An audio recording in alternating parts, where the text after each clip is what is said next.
What's going on, folks? Thanks for hitting that download button and checking out a brand new episode of Toys and Tech of the Trade, your one-stop shop for toys, tech, and talk, with some assembly required.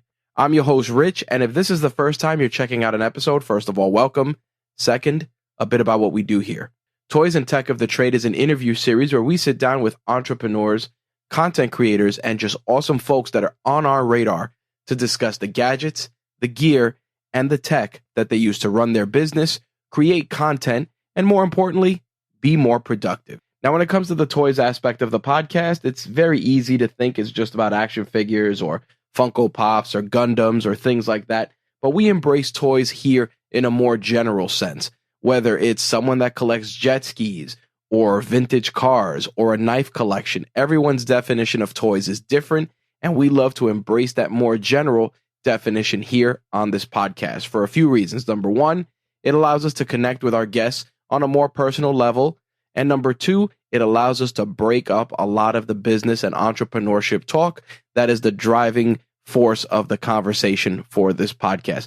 And of course, who doesn't love to geek out about the stuff that they're passionate about? I know I do, that's for sure. With that out of the way, I'm going to switch things up this week and keep our housekeeping to a minimum. So I want to give you a little bit of background on how our guests got to us and also a couple of key takeaways from this conversation. So I want to thank the fine folks at Long Island Networkers, because without them being involved and me attending their meetings, I wouldn't have had the opportunity to meet this week's guest. Adam and his team are doing really, really great things when it comes to networking out on Long Island, and I'm really, really looking forward to seeing what they're going to do for the rest of 2022, and keep an eye out for some cool stuff that we're going to be working with Adam on in the future. Very excited for that. As for this week's guest, she is an amazing, amazing human being, brings to the table a ton of amazing skills, from web development to being a musician to running a media company. This young lady has done it all, and I'm really excited to share her story with you. And there's a couple of things you could take away from it. Number one, that even though your passion when you are on your entrepreneurial or content creator journey may be singular, it will change and it will evolve, and it will be something that you will need to adapt. Sometimes you may wake up and say, I want to be a firefighter. And you know what? Life may deal you a different hand and you may not be able to become a firefighter, but you have a bunch of amazing skills that you might not know about yet or you're not using fully. And sometimes that curveball lets you go out there and try something new and unique and make your mark. Definitely something that was very, very prevalent throughout the conversation with this week's guest. The other takeaway is that lean into your strengths and find ways to make those strengths profitable for you. It doesn't necessarily have to mean a six-figure bank account, but just something that makes you feel good, whether it's, volunteering, sharing your skills with others, creating content that may inspire others to also create. Lean into those strengths and then use them how you see fit. This guest had so many strengths at her disposal, and she tried a bunch of different things, and right now she is crushing it.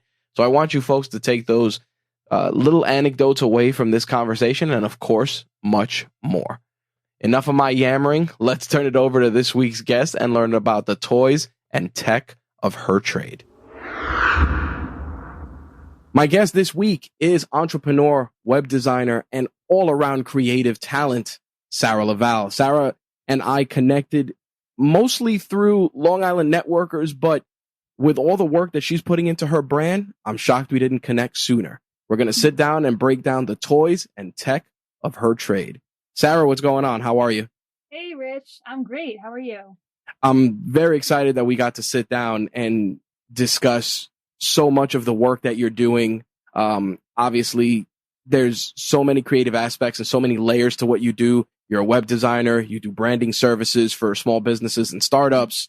You own more than one company. You are tried and true entrepreneur to your core. But I kind of want to backtrack a bit and dig into how you got started on your entrepreneurial journey, because you've run the gamut of just regular work. You did procurement, you did management, you did advertising, you did a bunch of stuff. What clicked for you to switch gears and be your own boss?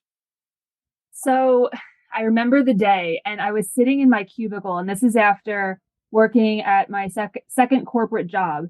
And I'm in my cubicle and I'm looking around at my coworkers that have been there for 10, 15, almost 20 years. And they looked miserable, Rich, miserable. Like I just looked at them and I said, I do not want that to be me. I want the effort that I'm putting into my task and my daily job and my life to equally reflect the outcome, and not just keep pumping all of my time and energy and just making a mere $22 an hour fighting to get a 50-cent raise. It didn't click for me anymore. So that was the day I woke up. And the thing about it is, and it's scary because so many of us, we get that old school conditioning. I'm sure you got it too growing up. It's like you work, you save, then you retire. Everything hurts. You don't want to do nothing, but you have all this retirement money now that you can't even enjoy because you're so tired and beat down and broken from just the rigors of regular work that you can't enjoy it. It's so true. And there is sometimes dissonance with colleagues, friends, family that you come across along the years. And I am always one to put experience over money. And some people are like, no, you need to work, put money into this, retire at 65. And like you're saying, then go on vacation. But I was always known to just pretty much say yes to any opportunity that comes along, because I'm sure when I'm older, I'm going to look back and I'm going to remember my experiences over my shifts working at a job, that I didn't even like. So there was actually, I have a funny story. This is, of course, when you're working in corporate, you're not allowed to do this, but I had booked a flight to New Orleans before asking off. And so I went to my manager. I typed a nice email and I said, hey, I'd like to request off for these dates. And it was, Rich, for the next week. Like I just was checked out at this point, and I'm like, I'm going to New Orleans. So I email her and I ask for off, and she says, well, one, you didn't give us much notice, and two, you can't because one of your colleagues is already taking off those days. And I said, listen, I'm like, I already booked the flight. I'm going. I was just giving you the respect of letting you know.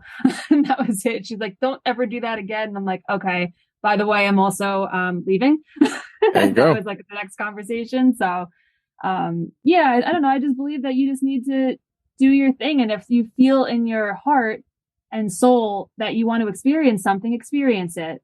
Some people really love working for other people, and that's great. Do you? But for me, it just wasn't what I wanted for my life. So I really took strides to start something on the side on off hours. And then once the time came, I just saw the potential in Simple Sweet Sights. And I said, you know what? If I'm going to succeed, I trust myself and I know who I am and I'm going to do well. And I pretty much just quit, gave them a month's notice, and I jumped off the cliff and hoped that a parachute would open on my way down.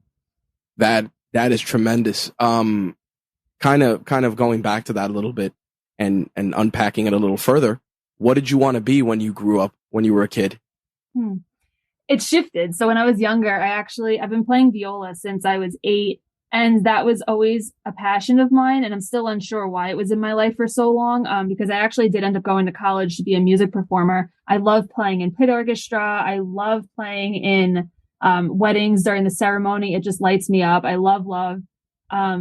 So that's really what I wanted to do, is be a professional performer. But then once I started playing in a few pits, that's when you realize it's kind of like slave work as much as I enjoyed it. And I love the musical.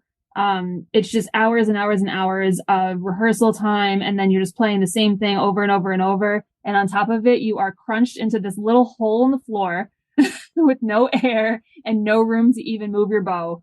And I was like, you know what? This isn't for me.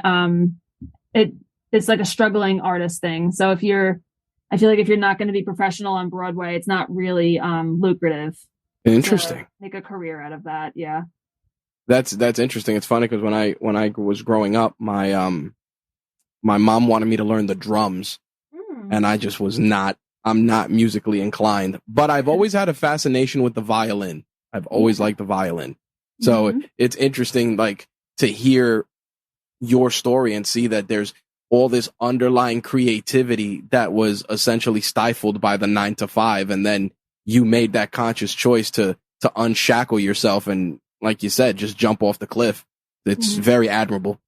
Thank you. Thank you. Now, doing all of that and then jumping into Simply Sweet Sites, where did you start learning that aspect of your business, the web design, the web development? Like, how did you come across that? Because everybody kind of has different journeys to get into it. Like, I had to kind of learn it by choice. And there's some people that have always been, hey, I built my first website through GeoCities or whatever it is. There's always some underlying story. What was your path to start doing that? So I actually, for a short while, started a company in the music realm. It was with my friend and business partner. She played the violin, I played viola, like I said.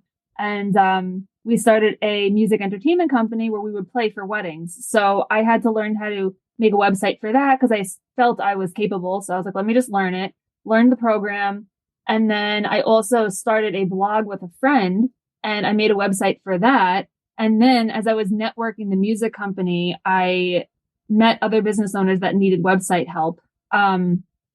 So I was like, oh, I got you. Like, let me help you with this. But then I realized the need was so great. That's where the inspiration came to start the company. But tied into learning how to do the website design, it came natural to me because I am actually a very avid online shopper. I do that for fun, even if it's just to get my fix and fill the cart and then exit out. A typical girl, I guess. But I grew up in the 90s. So I basically, from the inception of getting desktop computers into our homes and then experiencing the evolution, I was just always on the computer. I was that kid that came home from school, did my homework, family thing, and was on my computer for hours every single day. So I have this perspective of what I think a website should look like. I knew when a website was annoying to navigate, what I would have fixed, what I'd like to see. So then I basically just learned how to implement what my vision was. And that's kind of how I birthed how to learn it. I just kind of threw myself into it. Now, obviously, building a site for your first company and kind of jumping into that, I feel like for many entrepreneurs, that's kind of how the road takes them, because you're kind of forced, and you may have the same feeling, like you have to keep up with the Joneses. It's like, all right, I got my company needs a website, my company needs a Facebook page, my company needs this, my company needs that. How did you consciously know when you were building the site, like, this is the footprint I want to have and this is the future I want to have building sites for other people? Like, what was that moment, that light bulb moment for you with regards to that? So whenever I'm seeking a product or a business that I'm trying to find, I look online. That's pretty much how you validate if it's a real company, if it's legit. So I knew that if I was networking and passing out business cards and doing all of this on foot work, and digital work, that it was only going to lead to my social media page and my website. And if my website wasn't in check, then my business wasn't legitimized in my eyes. So, I wanted to make sure that my website was a reflection of the quality that I was going to be giving with my service. Now, the thing with that is I've seen the work you've done, and your work is meticulous. It is clean, concise, easy to navigate. Everything, or you check off all the boxes that you mentioned that are crucial to a site.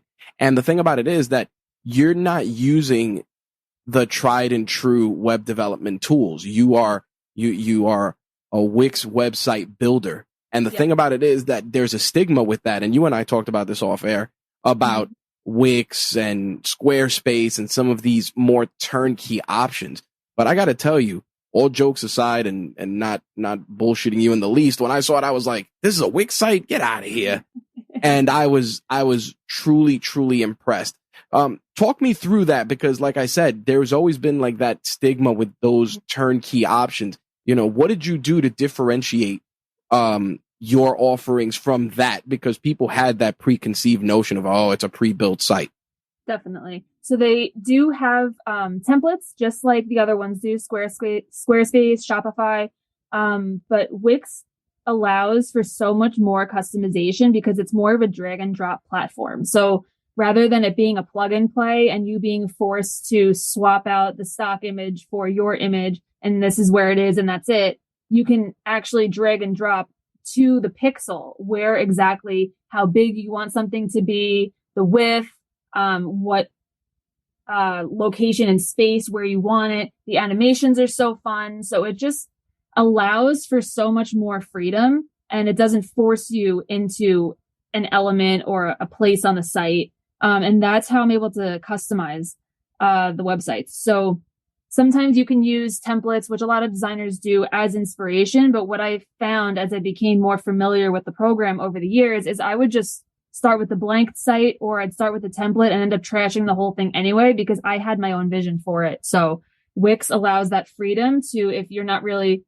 familiar with the program, if you're new to it or new to design, you can just take one of their templates and you can swap everything out, change the colors. That's great. But for me, what I'm trying to do is really represent somebody's brand to the T, where, like you're saying, you go onto the website and now you're in their business. You know, like I want the emotion to be communicated. I want you to feel like you're having an experience with their brand rather than just a website that has their logo.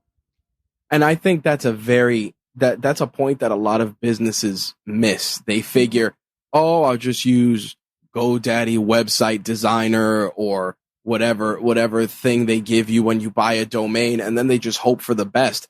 And to your point, if your web presence is the first thing people see and it's not good, how do you expect to convert that for people to walk into your business or call on you to do a service for them? Is that something that you have to kind of talk people through? Because I'm sure when clients come to you, and you could walk me through that a little bit, is, oh, Sarah, this is the idea I have and I'm thinking this, and you're like, yeah, that's not going to work. I mean, I haven't really hit many walls with not being able to implement somebody's vision, which I think is really cool that I'm able to do that. But yeah, I think more of the struggle would be if I were to approach somebody and tell them they need an updated website and them thinking what they have is fine, you know, which, like, it's better to be online than not online at all. Right. So yes, of course it's fine, but do you want just fine, or do you want a site that converts? Because this day and age, especially since COVID, how many people are starting businesses, you know, and each industry is so saturated. Power to everybody. I love that people are breaking away from the matrix, you know, and like starting their own thing and seeing the value in being their own business owner and own boss. I just think that it's really important to focus on exactly what's going to represent your business online in the best way, because when it's saturated, you have so much competition and now you want to separate yourself. That's where I was going with that. You want to separate yourself from the other people within your industry because each person is uniquely you. So say if there's even, I don't know, 5 chiropractors, they probably each have different ideologies and they each have different experiences and different focuses, and you really want to attract that crowd. So the goal is not to appease everybody. It's to find who you're going to vibe with and then get that person to connect with you and then seal the deal and then get them in the door. Tell me about your first paid client. It was a restaurant, believe it or not. That was a restaurant. My trainer, my personal trainer, who was actually my first site, but that was a trade of services, connected me to a restaurant, and that was so fun. I was so excited. That's when I used to work remote from a coffee shop, and I was sitting there happily typing out their entire menu because they were so old school that it was not digitalized at all. But I didn't even care because I was like, oh, this is my first client. This is great.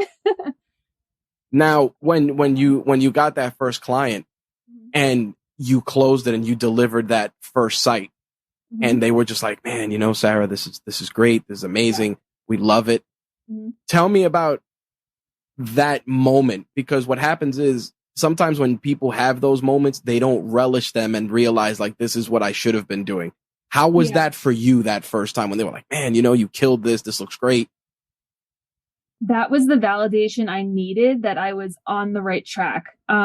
And what's been consistent throughout this entire process, I've done over 60 sites with Wix at this point, is I somehow, without being boastful, seem to hit it on the head every single time, where I give them the first draft and they're like, wow. Like, if I were to do it myself, like, that's my goal, is that's what it would have looked like, or it exceeded my expectations, or that reaction just lights me up, makes me so happy. And I'm like, yes, okay, cool. I did my job. I'm in the right place, right time, right now. So just joy is what I feel. Now, obviously, there's always the high points. Tell me a little bit about when you've had to fire a client. Believe it or not, that's never happened. Are you kidding? Really? Yeah, because the only thing I could think of why that could have happened or would have happened is if maybe they were requesting too many edits and we just weren't seeing eye to eye. And I swear to you, that has never happened. There was one client where they just had a vision that she was having difficulty communicating to me, and I had to kind of like weed it out. So we did have a lot of back and forth, but we still came to a product that she was happy with at the end. So yeah, never happened. That's awesome. That is tremendous. Only because, and you've probably come across this, people are always like, yeah, sometimes you gotta fire your clients, you gotta cut them loose. It's not a fit. But the fact that you're able to bring every client's vision to life successfully is tremendous. That just also shows you have a knack for just picking up and deconstructing what people are looking for. Yeah, I created a unique process in order to do so. Do you want me to get into that? Please. Now, or is that Please. jumping the gun? Okay. No. So basically what I do is I offer a free 10-minute intro call, and that's really where we vibe out to see if we're a match. So if we are, the next process is I coach them through, I have a welcome packet, and I link them to, I have something called a brand discovery form, which I created myself. And it's a questionnaire that starts to lead them into the content gathering and giving me information that I need, whether it be listing their services or just letting me get to know them and their business better. So I ask questions such as, why did you get into business? Why did you choose this? What separates you? What makes you special? Because you really want to start to hone in on what I was touching on before of what separates you from the next guy. Who are you trying to impact? Who are you trying to connect with? So that's really the beginning steps of me getting to know my client. And then what I do after the content gathering is I have a required brainstorming call, because what we do is we together review everything that they've given me. And over the phone, it's some magical process, which I'm going to have really like big issues explaining how I do it. But I feel like I psychically connect to these people at this point, because I always leave the call with a vision of what it's going to look like. So I don't know if that's just, again, like some sort of magical psychic thing that's happening, or if it's just my way of communicating. And I'm able to extract, but I like to dig really deep, with asking the right questions and trying to ask things that maybe someone else wouldn't ask, because I want to extract, the obscure. And then maybe within that is the juice and the guts that is going to separate that person from other businesses. What, out of all the sites you've worked on, what are your favorite kind of sites to work on? Because obviously there's always some that you lean into more creatively than others. I know that some people, they love working on, bridal sites, because they get to see like people's stories unfold. It kind of gives them a glimpse into the clients that are going to be coming through the door for a photographer. How's that for you? What are sites and clients that you really just like, man, I can't wait to do this? I have two categories for two different reasons. So the first one is blue collar and things like private practices and lawyers, because their service is so straightforward and they always have the content ready to go.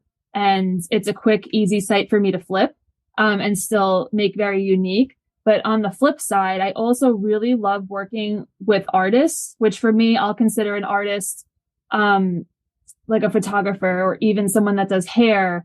So that's fun, because now you're tapping into the other side of the brain where they probably already have a vision and they make things for a living, So now I'm working with them to create something so beautiful and unique that now portrays and showcases their portfolio that is their product. So whether it's hair, so it's like, okay, if there was one client I had that does bridal hair, and I was able to post all the pictures and videos of her all of her work, and then photography, same thing. You post their work. So showcasing that in a fun new way each time is a real good time for me. I'm sure also as a result, and this is something I wanted to go into. Obviously, word of mouth is going to help you grow your business. How have you worked towards growing your business, especially in the midst of the pandemic and everything else? Because again, like you were saying before, everybody was kind of in place, relying on the web heavy, and of course, in that regard, your skills were probably in higher demand. But how were you juggling that and everything that was going on? Because again, it was an unprecedented time in terms of trying to grow a business. Yeah, so I actually started on Instagram during COVID making videos and just trying to communicate with my existing community. Instagram's kind of tough to grow on now with just posting, but I also would just go through local businesses because I'm trying to groundswell first. So I would go to local businesses, start following them, commenting, and then I also started posting and offering up that I would have a Zoom coffee session with them. I'm like, hey, we're all home, we're bored. Who wants to have a coffee date with me via Zoom now that we all have it downloaded? And let's talk about your business or just connect as friends or get to know each other. So that was one way. And it was actually really fun because I did meet a few people that I'm still friends with now from that little coffee date. So it kept us going. You know, we were able to motivate each other and keep that human connection. And then there was also networking groups that had weekly Zoom calls. So I would just hop on that any opportunity that I could, because now that's getting outside of my circle and getting to know people. So networking, as we know, is super important always. Yeah, it's an art form that continues to evolve and adapt. And I think that especially now with, like you said, so many people were disconnected that you have to find new and innovative ways to reconnect, especially when you're trying to grow a business. Because think about it, it's always the matter of I know a person or this person can help you, and those conversations need to occur more frequently because I think that's how businesses really can grow, especially in the current climate. Oh, for sure. And then especially building real relationships, because I'm sure we've all experienced this where we go into a networking group and it's just people who are passing out business cards and requiring referrals. But I'm like, I don't even know you guys yet. And how do I know that I can trust to refer you, you know, because I've had bad experiences where I've done that blindly. And then I've actually ruined a client experience. That was one bad scenario that's ever happened. Just by blindly referring something. And then what happens is they lose trust in who you connect them to, you know? So it's very important to really take time to do those one-on-ones after the fact and get to know the person as a human. I think that that's super important. And I'm glad you really touched on that, because I think that a lot of people, they consider, and I think that's one of the things that's very off-putting about the word networking to so many. It's exactly that. Just a bunch of people handing out business cards instead of having those real connections. Because at the end of the day, if somebody does work in your house and you like their work, you have a trust in them to continue that quality of work for someone else. And if you don't know them and you're just going based on them handing you a card, you lose that personal connection. And I'm glad you showcased and you mentioned that, because I think that's where things kind of fall apart and people, they lose sight of what the networking process really is. Yeah, for sure. You're investing in somebody, in their business, and their service. And once you invest once and you get burned, you're like afraid to do it again, and it kind of holds you back. That I can't tell you a couple clients actually how many times this has happened where they had a bad experience with a previous website designer, whether it be with a different like big company. I'm not going to name drop. Big company meaning like corporate, you know, Right. like a big worldwide company, and they pay so much money, thousands of dollars for a site that I look at it and I'm like, oh my God, like it would have been less expensive to come to me. And you also would have gotten a way better product. And so I kind of have to fix the fire also. So that's where some leads would come from as well. Rectifying unhappiness. Well, no, that's important, because that right there opens up a different type of client base. And I'm glad you mentioned it, because people may ask, like, listen, what if my site was built on another platform? What if my site is on a platform that's just non-conducive to my business? Mm-hmm. The fact that you're going and you're remedying that situation and essentially taking you're like you just said, you're fixing someone's mistake as part of your process is huge, because a lot of people are like, well, you built this with this, I'm not touching it. Right. Yeah. Yeah. I mean, basically all we need is wherever the domain is, it doesn't matter. At the end of it, when the site's ready to go live, we just go into the back end settings of your domain and we just change the DNS records, which is just a code you put in, and it says, hey, now you can point this domain to your new Wix site. So you'll never know, again, like you were saying, that it's on Wix. It's pretty much just whatever your domain, your .com is, it goes right to your new site.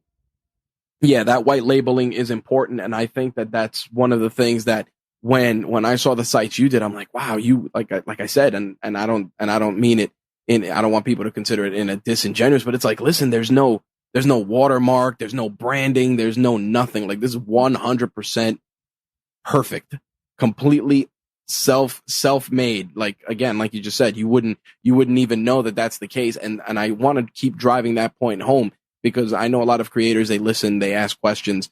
And one of the things that they're always going to be like is, oh, these sites and trying to build this.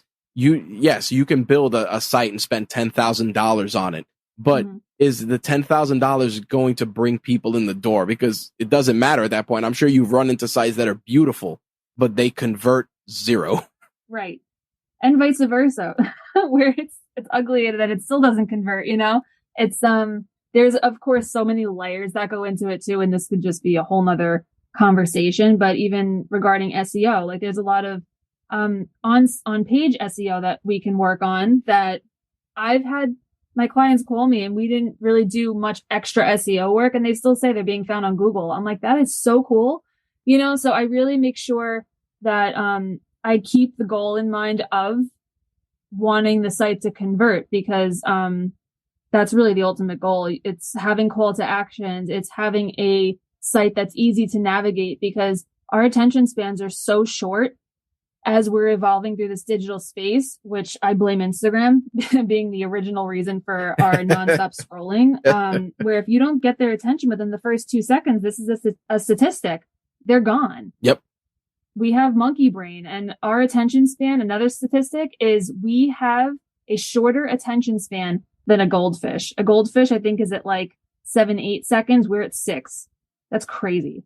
It's a scary thing. And the problem also, and we're going to dig into this a little deeper, is that in terms of growing your business, old methodologies don't work.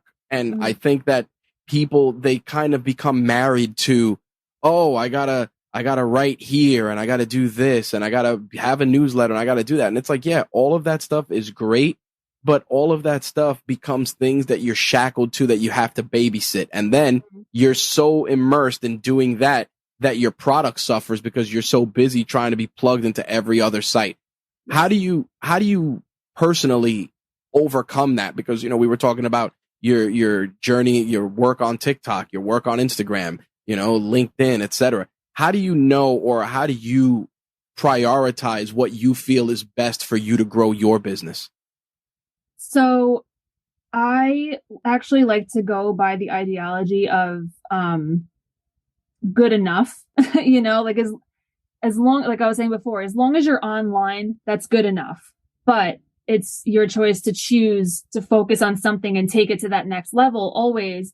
But I would even say something such as taking time to put yourself on all platforms just so you have that exposure, rather than trying to perfect it and not putting yourself on TikTok, for example, because you're quote unquote not ready. Right. Just do it. Even if it's like semi-okay, just get that presence going. You could perfect it along the way. Or if you're ready to 1 week, okay, I'm going to now level up my TikTok presence. You're not starting from scratch. You have something going. So, what I've been doing, and this is a recent discovery, is I actually started batch working, where, this at least works for me. I have my planner. I've had planners for years and I just throw them in the trash unused every single year. This year I said, no, I'm using it. So basically the purpose of my planner is I schedule for the week. I have a to-do list of tasks. So basically it's just a general list that I have on a notepad, and I take those items by priority and I take one at a time and I put it into my planner and I say, this is the day I'm going to work on this. And I batch the work by not allowing myself to get distracted by other things or pressure myself that 10 things need to get done. I say, no, Sarah, you're going to start this project today and you're going to finish it today. And the productivity level has skyrocketed and things are actually getting done and I'm actually moving forward and it feels so good. So for anyone that has trouble just switching gears hour to hour, if you want to try that, it's not much success on my end. So I highly suggest it. So with that said, talk me through like a typical content day for you. Like how do you structure your day with regards to that? Because obviously there's content time, there's you time, and then there's life. Like how do you balance that out to ensure that you're checking off those boxes for that day? Because like, for instance, if you're doing, let's say, content for Instagram and TikTok, how much time do you allocate to that? And, where does that time bleed into the editing process or the promotional process or making sure you're using the right hashtags? Walk me through that a little bit.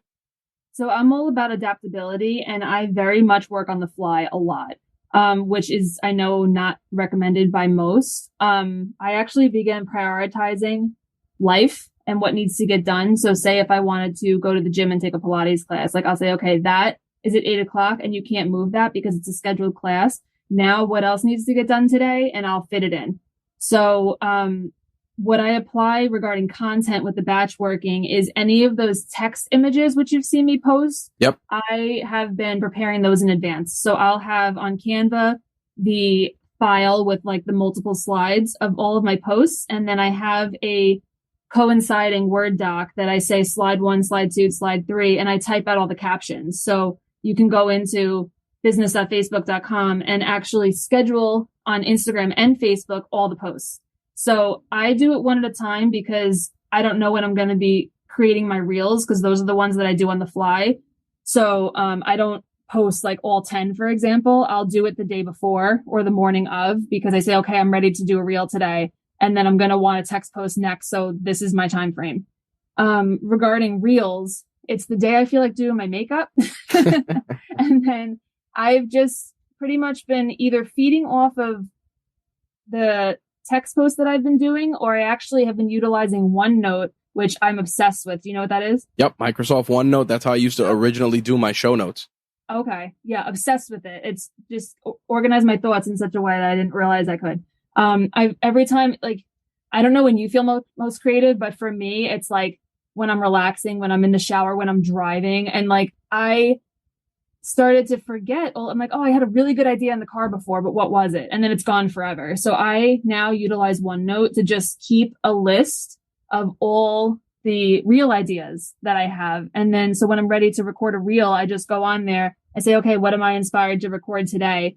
And then I pretty much just put a Word doc up on my computer, type out a vague dialogue of what I want to say, and then I record it. So I got reels down to under 10 minutes. And more importantly, you're also doing collaborations. I see the stuff you're doing with Alicia. Oh yeah, we try to keep it fun. She is always down for my ideas, so love her for that. No, but it's funny because people sometimes they need that creative spark from another person. This goes back to what you were saying before about community and interacting, because right now you might have 10 ideas and you might be like, man, this will really play good off of somebody. And to have that somebody to help you execute that, it just adds that human element that is so lacking when it comes to people trying to, and I use this loosely, sell themselves on the internet, because it's like, oh, here's me. This is what I do. Buy my stuff. Use my service. And it's like, but who are you? Yes. Yeah. Relatability. I mean, showing your personality via the internet, via your website, that's how you're going to connect with the right people. Because if, again, they don't vibe with you or you're not putting yourself out there in a genuine way, you're not going to connect to the right people or enough people. We're all human, whether we own a business or don't, or are a consumer. And I just think that it's so important to be yourself. It makes people feel even more comfortable to reach out to you. The last thing you want to do is intimidate somebody. So putting the show of perfection on when you're trying to sell and everything's great all the time. It's like, no, that's unrelatable. Like I have hit walls with things, and I want people to know that. And I have these feelings when I'm shopping or looking for something, or even today I put a post up about just having a block about even starting a project. Like, Yep. we make things so much bigger in our head. So that's the kind of stuff that humanizes my profile and says, no, like, I feel these things too. I get it. Let me help you. It was funny because I was actually going to ask you about that, about creative blocks, because when I saw that, I'm like, damn, that's me to a T. Like, there are days when I'm like, I got to film today, or I got to write a post or whatever. And I'll sit there and just stare at the screen, and my brain just doesn't click to shift into that gear. And I wanted to bring that up because, again, it adds that human element. But the second part of that I wanted to ask about is, what are some strategies that you use to dig yourself out of that? Because, like, you posted that video and it was very unapologetic. It was like, listen, we all hit blocks, like, it happens. But the next part of that is, what are you doing, or how are you adapting to kind of move out of those blocks, even if it's partially? So, don't think, just do. So a lot of the blockage usually is us overthinking. We're very much in our headspace, and we can even we can relate it to doing laundry, Yep. So we have this load of laundry. Oh my God, I don't want to do this. Oh, and like, you're shopping. It's like, oh, I still got to do laundry. I still have to do laundry. Oh, I don't feel like it. And like, it's weighing so much on your soul at that point that you have to do it, yet you're still not doing it. But then once you do it, oh, that wasn't that big of a deal, and it's done, and like, that happens with projects too. So I'm going to use website as a relatable example, where you assume, and this is the assumption is where we all get stuck. We assume it's going to be this long process. Oh my God, so expensive. I don't have time for this. Who am I going to find to do it? And it's like all these roadblocks you're putting on yourself instead of just starting the search for a designer, or even just like pulling up a program and like seeing what it's about, watching a YouTube video. Taking action steps is a really good way to work around that, rather than just sitting there and making excuses of why you shouldn't do it, because you are wasting time. And I'm speaking to myself too. I've done this many times, and that's why I'm able to talk about it. And then also being prepared, like, take advantage of those moments that you feel inspired. So my OneNote was a solution for me, because when I'm driving and my head is clear, I have these really great ideas of, oh, if I was going to do a reel right now, this is what I would say. Okay, so rather than just like hoping I'm going to remember that later because my memory is horrible, I know this about myself, I accept myself for who I am, a forgetful person, and I pull out my phone and I make a voice memo if I'm driving, or if I'm home, I'll write it down, like, work around your own weaknesses rather than succumbing to your weaknesses and just accepting this is the way I am. No, how can I fix that? How can I work around that? Let me be compassionate to myself. It's okay. This is something I'm not really good at. It's not a strong point, but here's another solution. Let's try this. That piece right there about being compassionate to yourself is so important, because we get pushed so hard. Hustle, hustle, hustle. Don't sleep. Don't do this. Don't do that. And it's like, it's like when they tell you when the plane's going to crash and you got to put your mask on first before you save everybody else.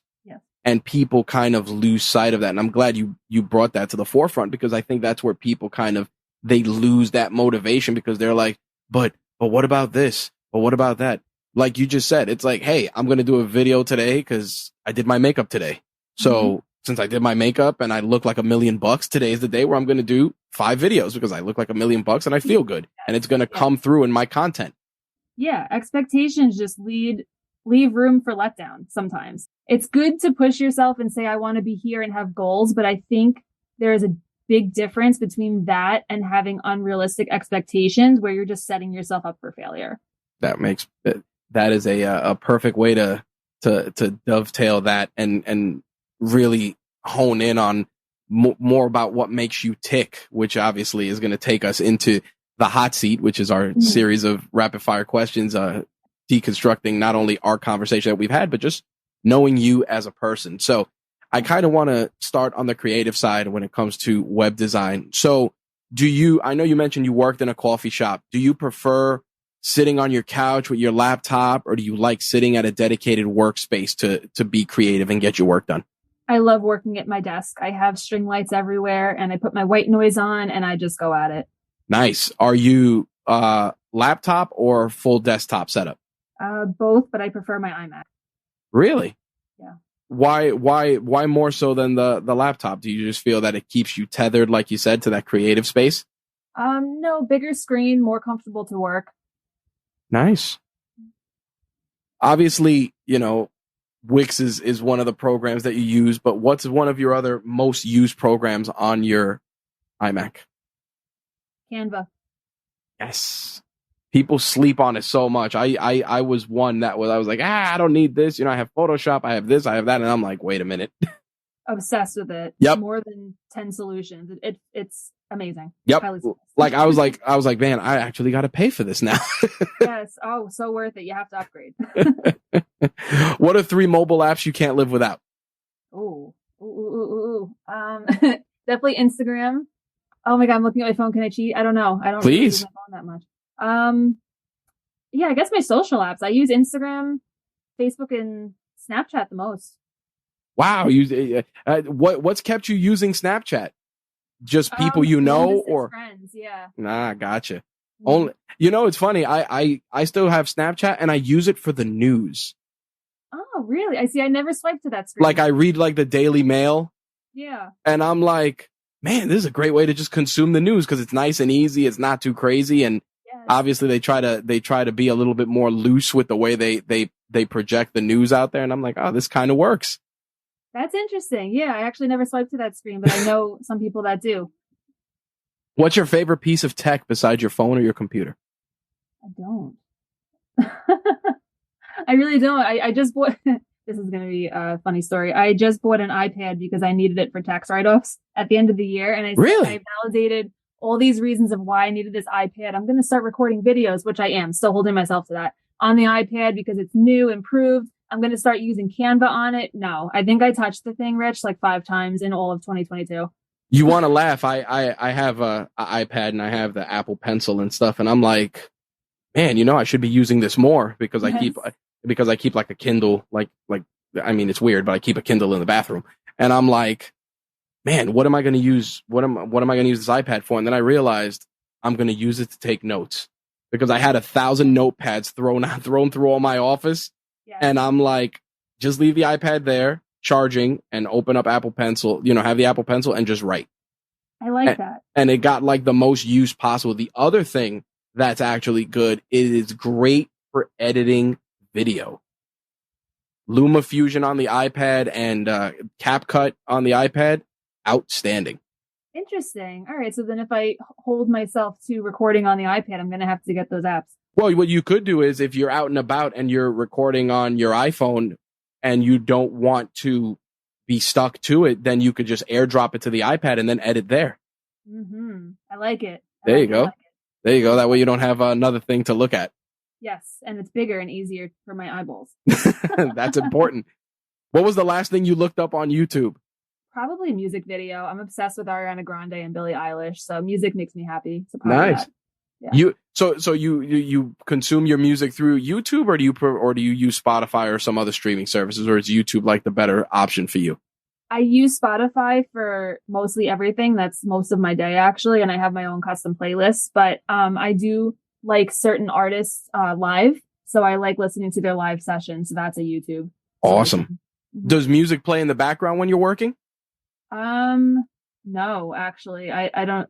I get very distracted. So it's either white noise or if I'm writing, no music. If I'm designing or working in Canva, I don't have to worry about like thinking of something to say, then I can play music.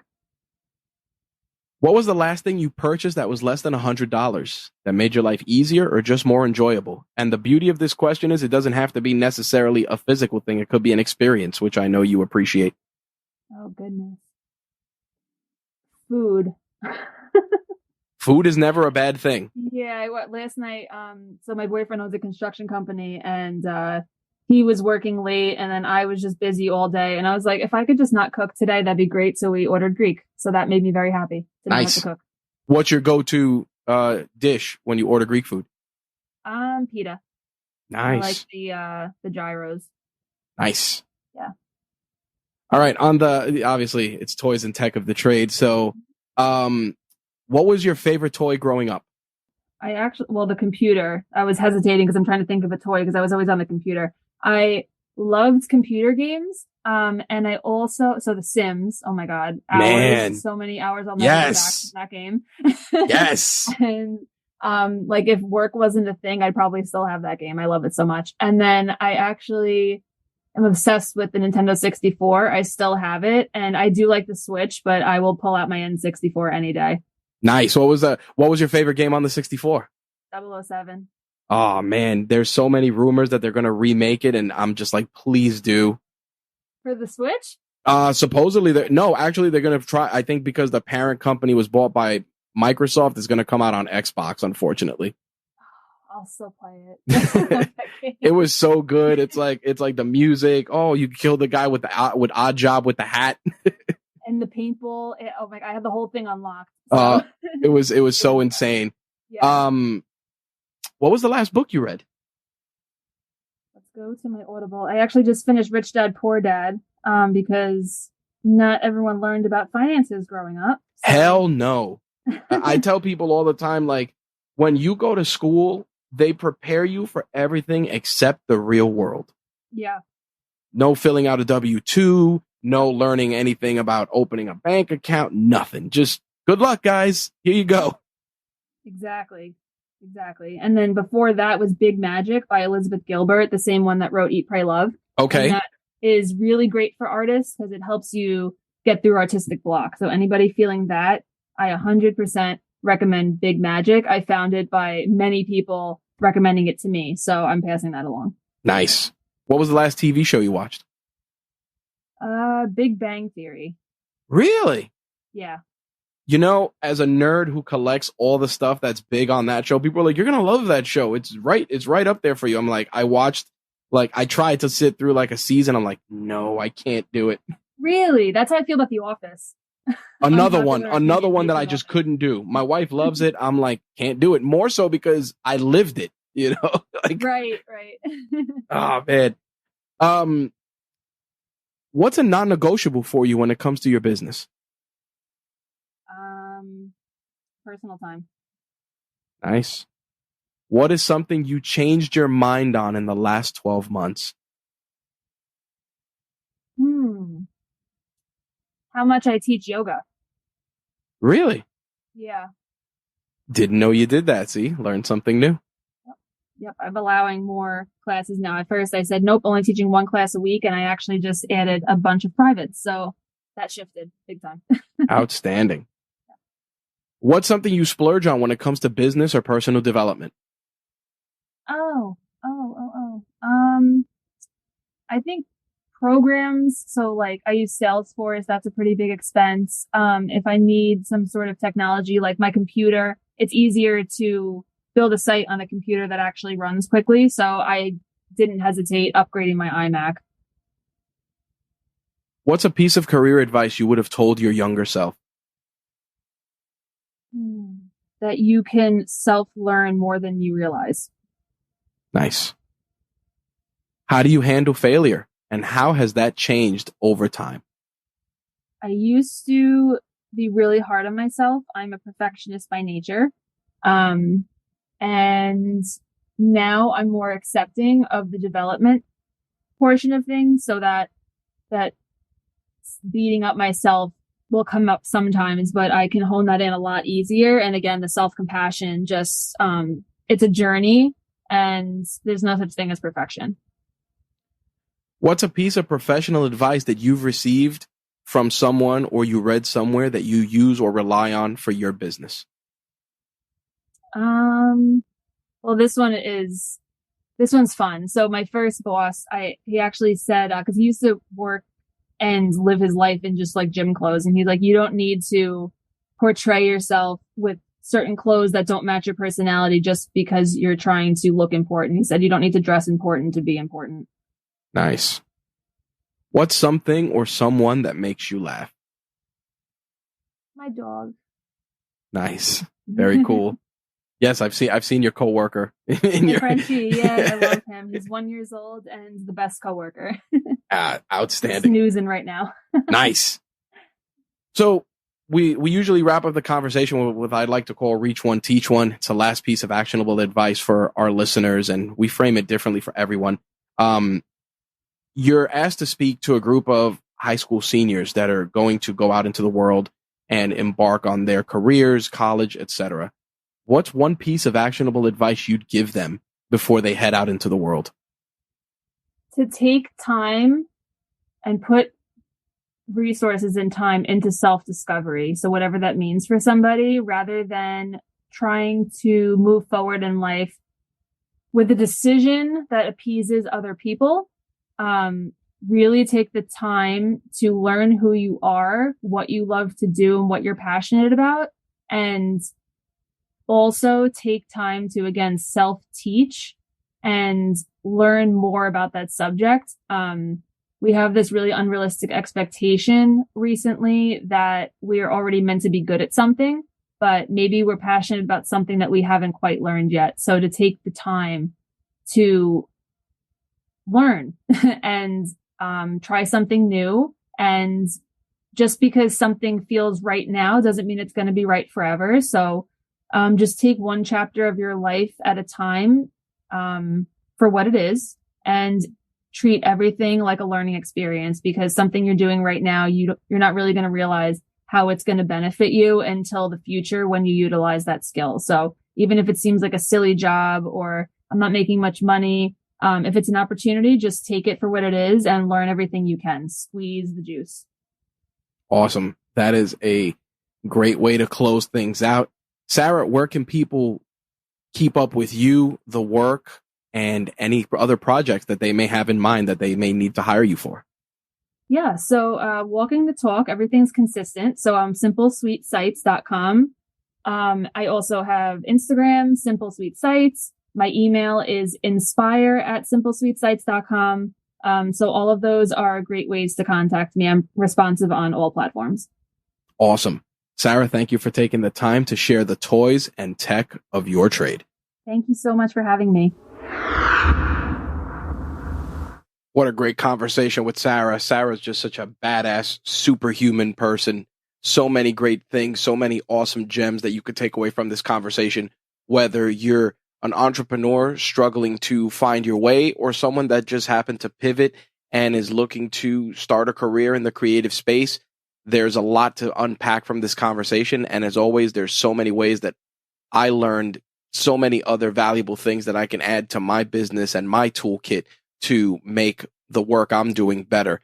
Definitely check out the show notes for this episode so you can see everything Sarah and I discussed. And if you're looking to hire her to do some work for you, links to that will be in the show notes as well. As a reminder, full disclosure, as always, some of the items that are in the show notes may contain affiliate links, which if you click, we will receive a small commission at no additional cost to you. Just want to keep that out there, as always, for full transparency's sake. With that said, if you enjoyed this episode, please take a moment and give us a review, whether it's on Spotify or Apple Podcasts, wherever you consume podcasts. Reviews are great. They help with social proof, getting more guests, etc., etc. You guys know the deal. I don't want to hammer it in too much. If you want to connect with us, you can find Toys and Tech of the Trade and RageWorks on various social media platforms. Just punch in RageWorks and we are there.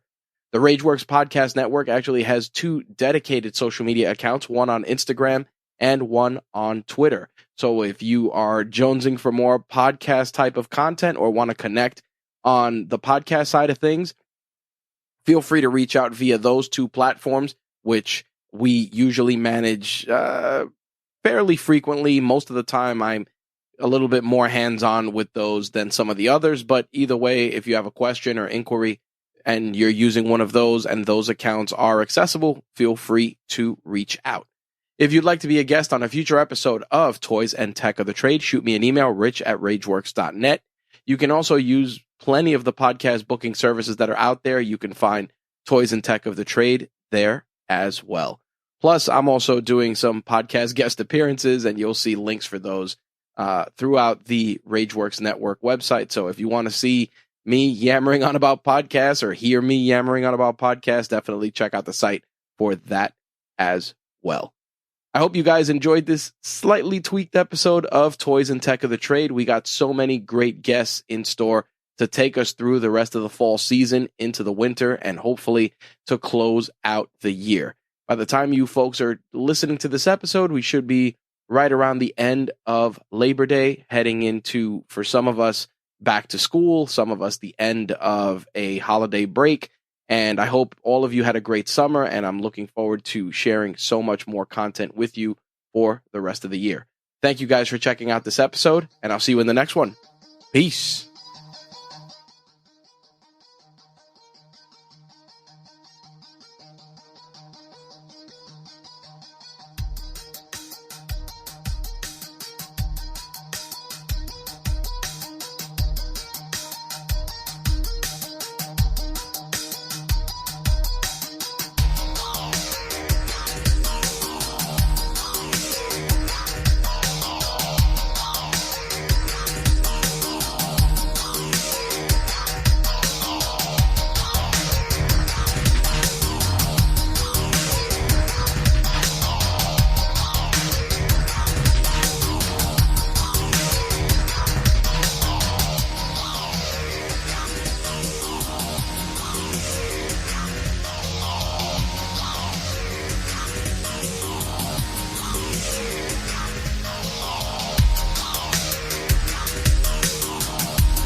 Toys and Tech of the Trade is part of the RageWorks podcast network, your source for rants about gaming, entertainment, and the works. Visit us at RageWorksNetwork.com.